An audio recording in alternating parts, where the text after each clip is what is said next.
백종원 대표는 축제 음식 바가지 요금도 잡습니다. 지난 10일 열린 전북 남원 춘향제 더본코리아 백종원 대표의 컨설팅을 받은 이 축제는 가격은 낮추고 양은 늘린 음식들을 선보여 주목받고 다음 있습니다. 키워드는 백종원입니다. 백종원 대표가 대주주인 백종원 씨가 이끄는 백종원 대표가 이끄는 백종원 대표의 더본코리아 사건이 검찰에 넘겨졌습니다. 대중에게 칭송받던 사람이 한순간에 돌팔매를 맞는다. 바뀌어버린 제목, 변해버린 민심과 댓글들은 한없이 쌀쌀맞다. 긍정하던 여론은 언제 그랬냐는 듯 등을 돌리며 누군가는 더 날카롭게, 더 거칠게 비난한다. 때론 사실보다 감정이 앞서고 스스로 생각하기보다 대중에 편승하기만 한다. 우리는 정말 스스로 생각하는 것일까? 아니면 거대한 반응에 조용히 휩쓸리고 있는 것일까?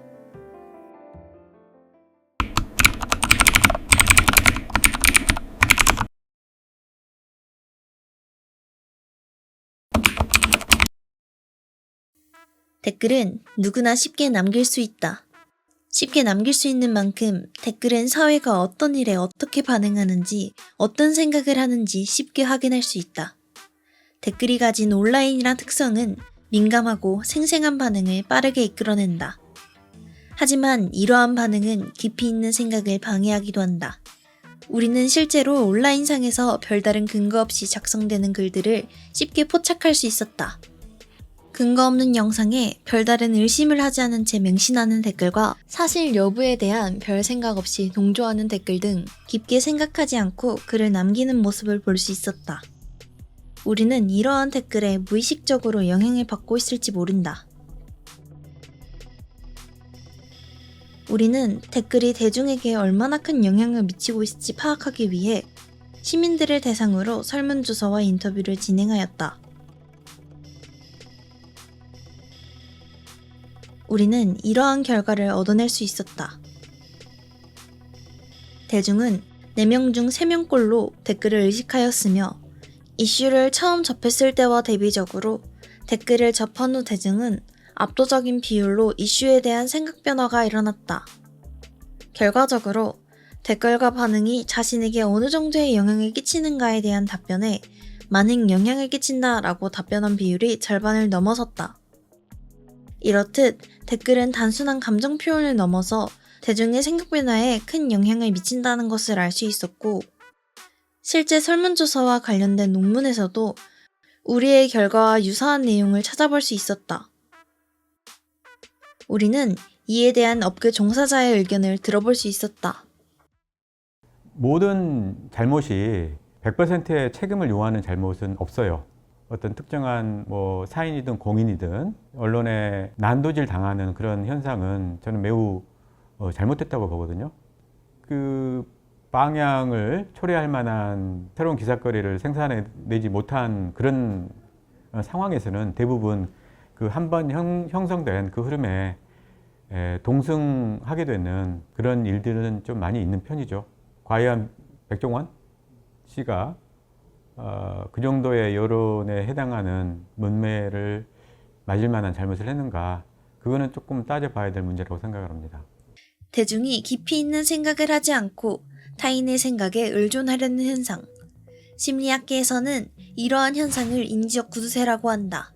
분석하고 비판적으로 사고하는 것은 많은 에너지를 소모한다.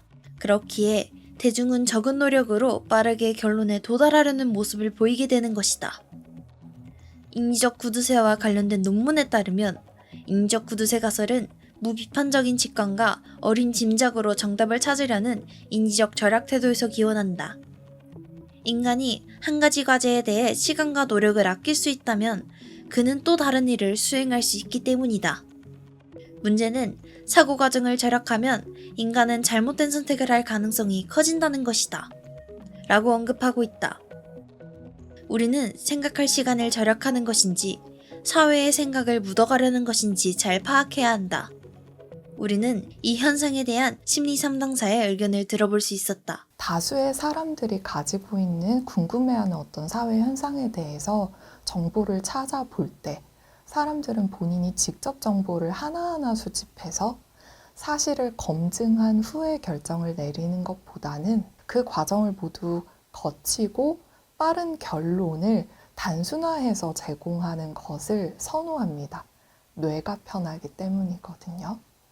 특히나 레카 채널 같은 경우에는 손가락 한두 번 까딱이면 내가 궁금해하는 내용의 결론을 썸네일로 제공하고, 특히나 시선을 사로잡는 자극적인 문구로 결론을 제공하기 때문에 인기를 끌 수밖에 없는 구조라고 생각을 합니다.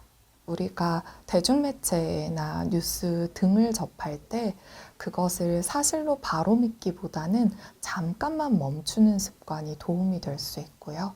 복잡하게 생각을 많이 하자라는 뜻은 아니고요. 잠시 멈춰서 본질에 대해서 검토하는 시간을 가지자라는 의미로 받아들이면 되겠습니다.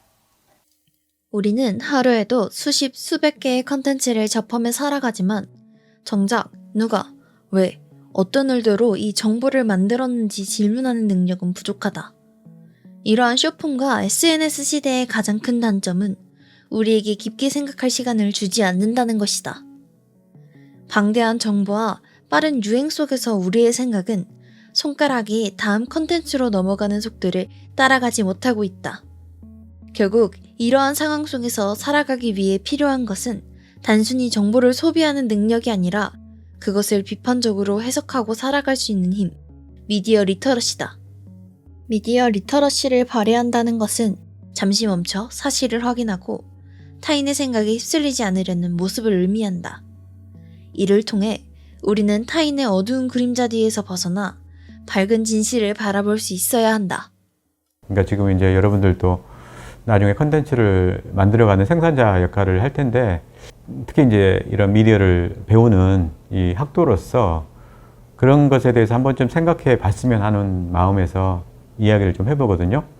이것들을 막기 위해서는 잘못된 이런 저작물이나 컨텐츠에 대해서 나도 심판자의 역할을 할 수 있다는 생각을 가지고 미디어 소비에 임해야 된다. 저는 그렇게 생각을 합니다.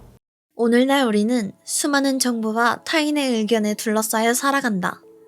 계속해서 타인의 생각에 의존하게 된다면 머지않아 스스로 생각하는 능력도 잃어버린 채 타인이 만들어 놓은 생각의 틀에서 살아가게 될지도 모른다. 결국 진실을 가리는 것은 댓글이 아니라 생각하는 것을 멈추어 버린 우리의 태도이다. 이러한 사회 문제를 겪는 당신에게 질문을 남긴다.